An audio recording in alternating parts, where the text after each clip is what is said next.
Leyes morales.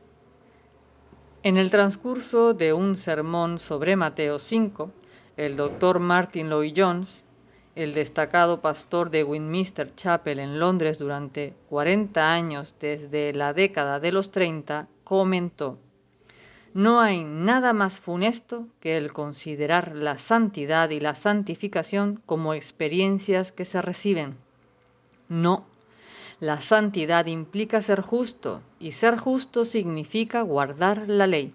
Por tanto, si nuestra llamada gracia, que decimos haber recibido, no nos lleva a guardar la ley, en realidad no la hemos recibido. Puede que hayamos pasado por una experiencia psicológica, pero no hemos recibido la gracia divina. ¿Qué es la gracia? Es ese maravilloso don de Dios que, habiendo liberado al hombre de la maldición de la ley, le permite guardarla y ser justo como Cristo lo fue, puesto que Él la guardó perfectamente".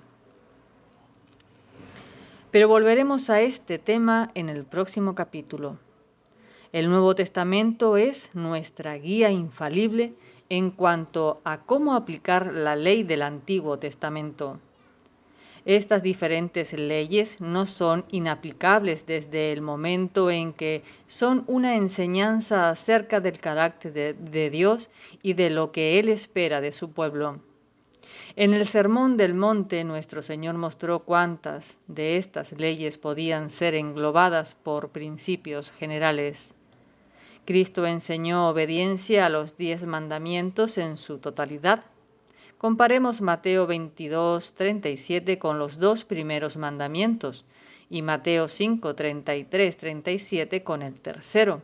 Marcos 2, 27 es claramente un comentario sobre el cuarto mandamiento. Este versículo no significa que el día de reposo tuviera la finalidad de que el hombre hiciese lo que le pareciera, sino que fue hecho para su beneficio. Comparemos Mateo 10, 21 con el quinto mandamiento, Mateo 5, 21 al 30 con los dos siguientes, Marcos 10, 19 con el mandato contra el robo, Mateo 5, 11 frente al noveno mandamiento y Mateo 6 del 19 al 24 con el último. Nuestro Señor en realidad nos advierte que no hay lugar en el reino de Dios para aquellos que enseñan que la ley es inaplicable. Cuando habló acerca de la justicia en Mateo 5:20, estaba hablando de la justicia de la ley. ¿Qué clase de Dios dio estas leyes? Hablar del término Dios en nuestra sociedad pluralista carece de sentido casi por completo. Tenemos decenas de religiones en nuestras ciudades y veintenas de iglesias cerradas que se utilizan para rituales desconocidos y cultos interconfesionales. Los dioses de la nueva era, el hinduismo, el islam, el budismo, el sikhismo y las desviaciones del Dios cristiano que producen las sectas provocan una confusión que se agrava con la afirmación políticamente correcta de que todas nos llevan a la verdad. Podemos olvidar muy fácilmente la clase de Dios que se muestra como autor de los 10 mandamientos. Él es el único. Un Dios que se comunica debe ser oído. Después de la tormenta viene la calma. Eso es algo tristemente habitual en muchos hogares de nuestra sociedad. Días, semanas o meses de discusiones y peleas se ven sacudidos por un tétrico y tenso silencio. Ninguno de los bandos dice nada, nadie se decide a romper la barrera y restablecer la comunicación. Frecuentemente, cada uno desea que el otro mueva ficha y diga algo, pero, mientras tanto, una importante relación se ha roto, algunas veces de forma irreversible.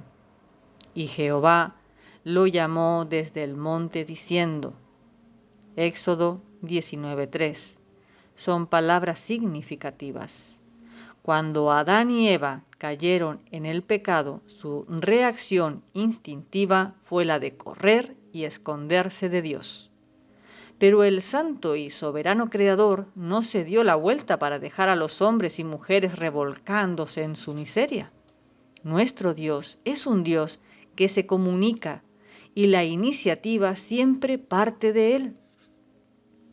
La gran diferencia entre el cristianismo y las demás religiones del mundo es que, en la religión, el ser humano se ve obligado a arrastrarse hasta su Dios. En el verdadero cristianismo es Dios el que desciende a nosotros. La primera palabra de esperanza después de la caída la encontramos en el mensaje dirigido a Adán en Génesis 3:9. ¿Dónde estás tú? Eso era gracia, el inmerecido amor de Dios. De hecho, cualquier cosa que Dios diga al género humano es gracia. Aun sus palabras de juicio y en especial sus advertencias.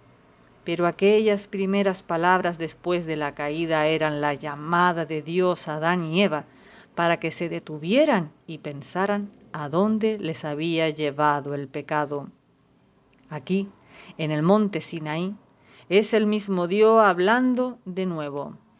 El pueblo no estaba implorando que les hablara, no se preguntaban, ¿por qué está callado el cielo? ¿Puede, por favor, decirnos Dios algo? ¿Podemos recibir algunas leyes que nos digan cómo trabajar y convivir? ¿Puedes decirnos algo que nos dé un modelo a seguir? Clamaban por libertad. Éxodo 2:23. Pero no se daban cuenta de que la libertad implica reglas. Siempre es así. El hombre nunca le ha pedido leyes a Dios. Es algo que no queremos. De modo que Dios habló. La frase Dios dijo es la declaración más importante en la historia de la raza humana. En los 3 primeros capítulos del Génesis tiene lugar 50 veces. Pero desde la caída, la raza humana ha adoptado al menos 4 medidas evasivas desesperadas. Primero, negamos que Dios haya hablado siquiera. Pero la serpiente dijo a la mujer, ¿con qué Dios os ha dicho? Génesis 3:1. Quizá esa sea la respuesta contemporánea más frecuente ante cualquier reivindicación de las leyes de Dios. Segundo, ponemos en duda la veracidad de las palabras de Dios. No moriréis. Génesis 3:4. Esa ha sido la reacción de los que han desacreditado la autoridad bíblica durante los últimos 2 siglos. Tercero, manipulamos el significado de las palabras de Dios según nuestras necesidades, las cuales los indoctos e inconstantes tuercen, como también las otras escrituras para su propia perdición. Segunda de Pedro 3:16. Un mundo de falsos maestros se ha convertido en herramienta del enemigo. Cuarto, escribimos nuestro propio mensaje. Pablo advirtió a la iglesia en Tesalónica sobre las profecías, cartas y cualquier palabra como si fuera nuestra. Segunda de Tesalonicenses 2:2. Todas las escrituras sagradas del mundo religioso, desde el libro del Mormón hasta el libro de Mahoma, son la falsificación de Satanás. Solo hay un Dios que habla. Todo lo demás es una mentira del diablo. No es una coincidencia que en el contexto de la entrega de la ley Moisés advirtiera: no añadiréis a la palabra que yo os mando, ni disminuiréis de ella, para que guardéis los mandamientos de Jehová vuestro Dios, que yo ordeno. Deuteronomio 4:2. No es que no digan cosas buenas y sabias en toda la literatura religiosa del mundo, sino que la voz de Dios no se encuentra en ella. No pueden ofrecer auténtica esperanza de salvación ni las auténticas leyes del Creador. El veneno diluido sigue siendo veneno. Tomemos como ilustración un código de leyes escrito poco antes de Moisés.